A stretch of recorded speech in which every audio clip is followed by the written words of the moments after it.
All right, so if you want to look all the way down here, we pulled the whole the fence out. Now we need to take the post out of the ground. So I've got Maddie here, and she's going to help me. So what I'm going to do is I'm going to take this bobcat, and I'm going to take the edge of it and put it on here, and I'm going to pull it up, and then Maddie can throw them on the other side, and we'll pick them up later. But that's how we're going to get these out, which is a lot easier and faster than trying to, you know, wiggle them around. We've also tied, which is probably not a bad idea, but we've tied a string and I've just raised them up, but I'm tired. We've had a long day, so we're gonna hope that this works just fine. So I'm gonna take the edge of that, yeah, I'm gonna put it right on here and lift up. So you're gonna stand way back, yep. And then when I feel like it's loose, I'm gonna let it down, go to the next one, and then you should just be able to pull it out.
Saw us do the line and spray paint where the posts are going to go. We were going to put the back fence on the existing fence here, but there's so much stuff here that's going to keep growing. We're actually just going to bring it out, you know, 6-8 inches and just put new posts in. I think it would be a lot faster and easier. I could be totally wrong as well, but we'll try it out.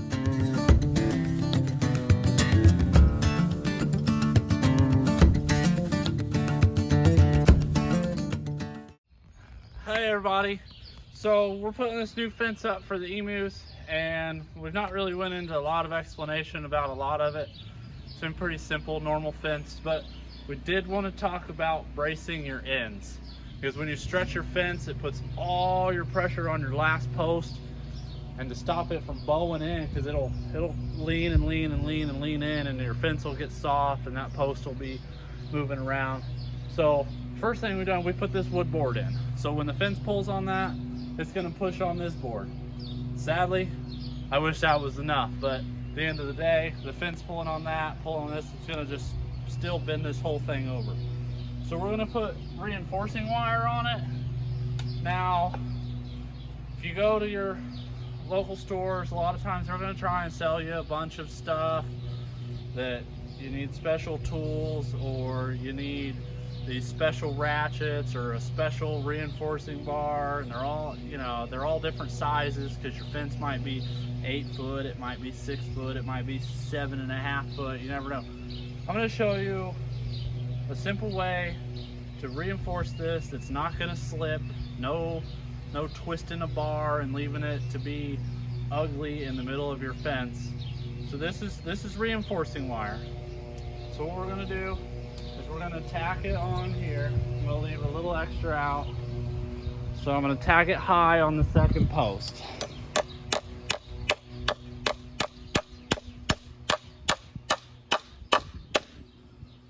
So, and then the end post here, I'm going to bring it low. And why I'm bringing it low here is the bottom of this post is not going to move. It's in the ground, it's secure. So this wire going from the top of the second post to the bottom of this post, when I put the fence on here to pull it and it tries to pull, this wire is going to tell the top of that post it's not going nowhere. And then the board is going to tell the top of this post it's not going nowhere. It's going to keep our fence tight. So what I'm going to do is I'm going to tack this in down here, just like we did up top. I'm not going to smash my fingers.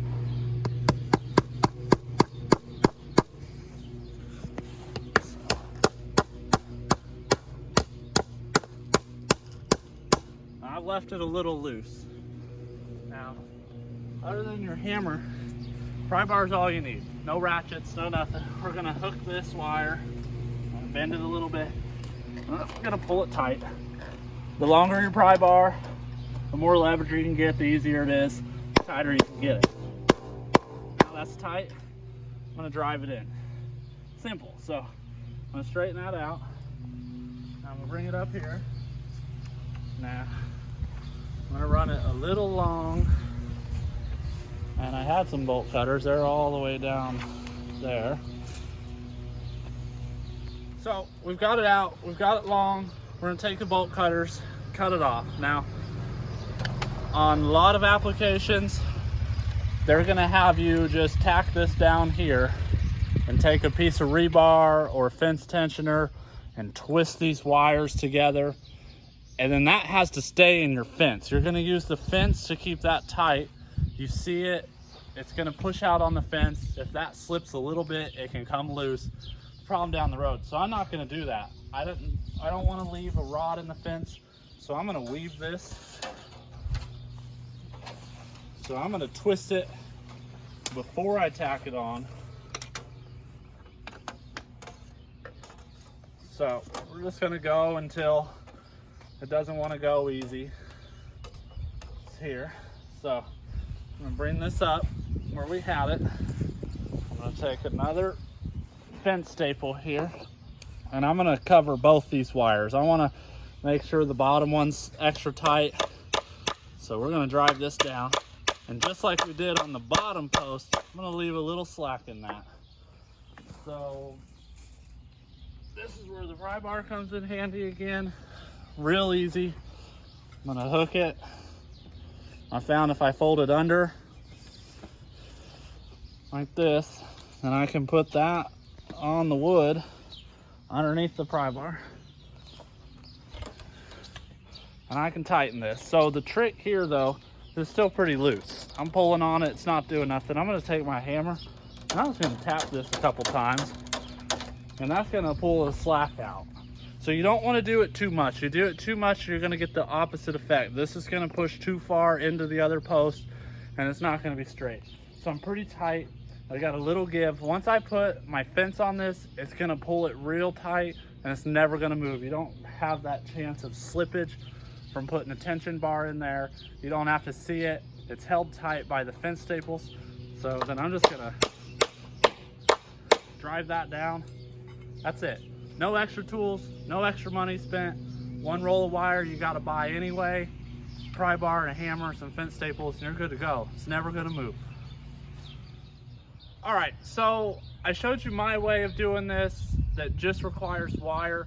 This is an old fence. It's been here for I don't know how long, but this has one of the other styles that requires your spacing to be a certain amount. So if you had to move for a root or a rock, it's gonna make it a lot harder to use these. They all cost money individually. So what's going on is we're drilling a hole in the bottom of the post, and this goes through, and it's got a nut on the back, which is buried since this fence has been changed. But you gotta tighten that down. And that's just extra cost, it's extra work. You're drilling holes, you've got a hole in the bottom of your post, which to me says, I'm gonna get wet and I'm gonna possibly rot out and make a weak spot in your fence, which on the post, it's controlling the whole structural integrity and tightness of your fence. I wouldn't want that.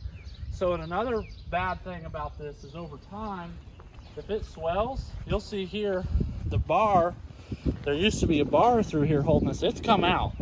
So there's nothing telling this one that it can't just pop out of there and your fence slip. So I would say these, I don't know what they cost, but if I had to guess, you're gonna pay $10 a piece for these. And you're gonna need one of these, 2 on each corner, 1 around your gates. Anywhere that you've got a joint, you're gonna put them in. And if you're putting in 400 foot of fence, you're looking at $200 in these. That roll of reinforcing wire cost me $20, and we've put probably 20 sets of those in the past couple weeks on the farm, and I've still got a whole half a roll of wire for the next projects that we might do. It's saved me a lot of money, a lot of special tools, a lot of drilling holes. It's easy. I'd if you're looking for something to do to straighten your fence out and tighten it up and keep it tight without spending a bunch of money, definitely just buy the reinforcing wire.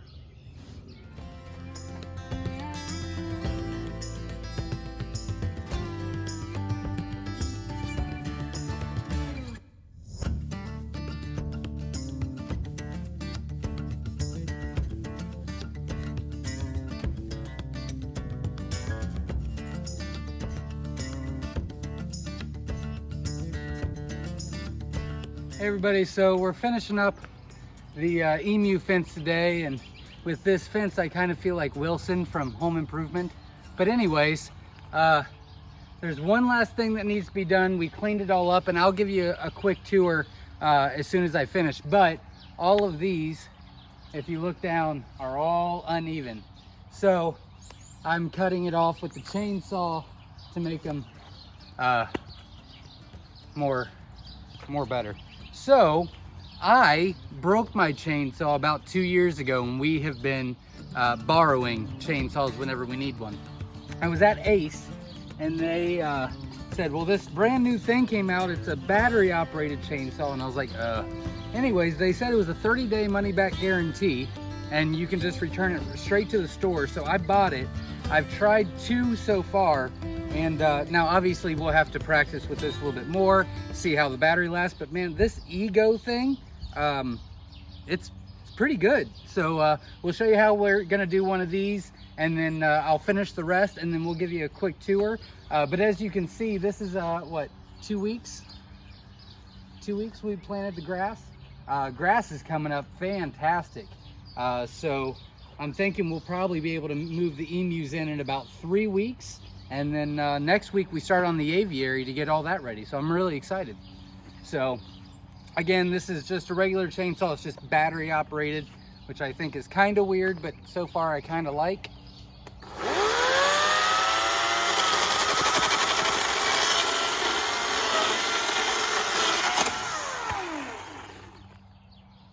Pretty easy. So impressed so far. I'm gonna cut the rest of these off and then I'll give you a tour. We'll be back. All right, everybody. So the EMU enclosure is done. I'll take you through a quick tour real quick. And really we're just waiting on the grass to grow a little bit more and then the emus come in. So here we go. All right, so that's the entire enclosure for the emus. Plus they're gonna have a stall in that garage right there from the back. But we planted grass because the goats and the pigs that were in there kind of destroyed everything. But we kind of showed you that. And then right in front, all throughout here, Jenna planted a ton of wildflowers, mainly for the bees and for it to look pretty. So we've got a gate I'll come out of right down there. But we put a gate on this end as well. We don't really know what we would use it for, but I think it'd be better to have one on each side just in case. And if we do actually move the emus, I think it would be easier to come out of this door than that bigger door down there. This one, only one would fit out. So that is kind of nice as well. So we come in, again, the grass is still growing. They're gonna have all of this, which is kind of nice. It is a 5-foot fence all the way around, which is what I've heard is recommended. And then in the back here, we had a prior fence. I don't know if you can see it. You know, you can kind of see the prior fence back there. We were gonna take that out and put a new one in. And I said, well, what if we just leave that one up and just put another one in? So we lost a little bit of space, but it was a whole lot faster and easier. And then we didn't really have to brace anything because we were using a previous post that we wouldn't have been able to use before. But I think they're gonna like it quite a bit. They're gonna have quite a bit of shade underneath the line of trees, the row of trees here, which is nice. And then this is not cut out, but I'll be going out of town at the end of the month. So I'm gonna put it on George's to-do list to cut the rest of this door out while I'm gone. But I don't want to put them in here till the grass gets a little bit better, because they're pretty big and their talons they like to destroy things. So we're gonna move them when I get back, so it's not a huge rush.